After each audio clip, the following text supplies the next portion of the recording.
喺山形縣嘅第二日，我哋去咗立石寺。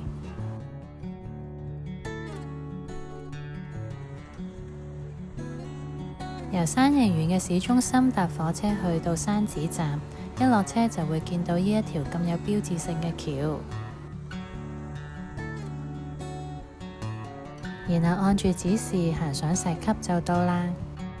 唔知咩原因，今日好多鋪頭都冇開門，而遊客亦都好少，成個環境寧靜到我哋行路嘅腳步聲都聽到啊！喺個咁靚嘅地方，呢度就係山形縣嘅山寺站啦。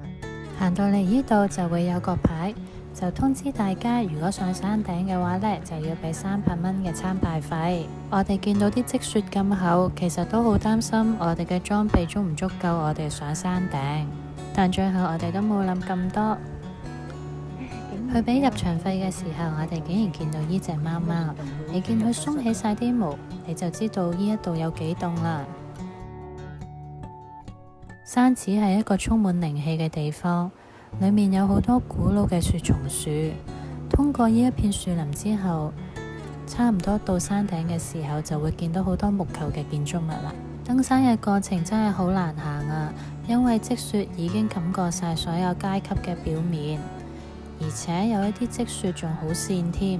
山頂嘅風景真係好靚，望返落去條村莊嘅時候，好壯觀。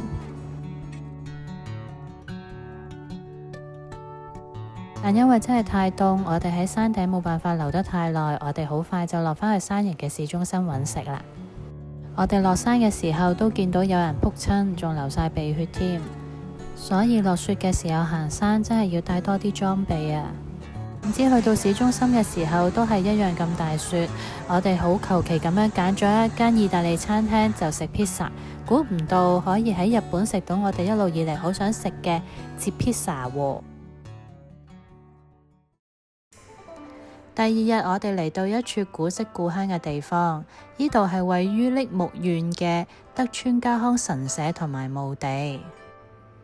我本身呢，自己對日本嘅歷史就唔係好熟悉啦，呢笪地方呢，係我老公話上嚟嘅。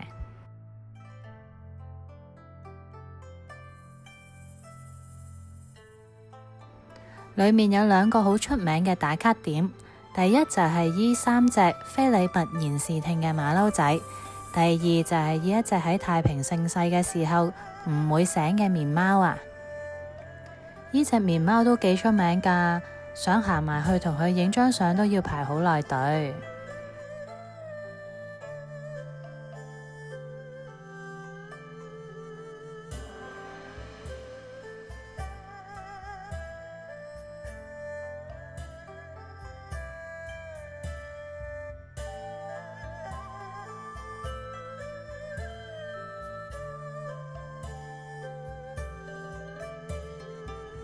另外嚟到呢度唔可能唔講下關於能量嘅問題。呢度叫做唐門，高敏嘅我呢，感受到有一股好強大嘅能量喺呢一道門裏面，唔知有冇其他人同我一樣都感受到呢？另外呢一度係一個墓地嘅入口，離遠望埋去簡直好似結界嘅門口一樣啊！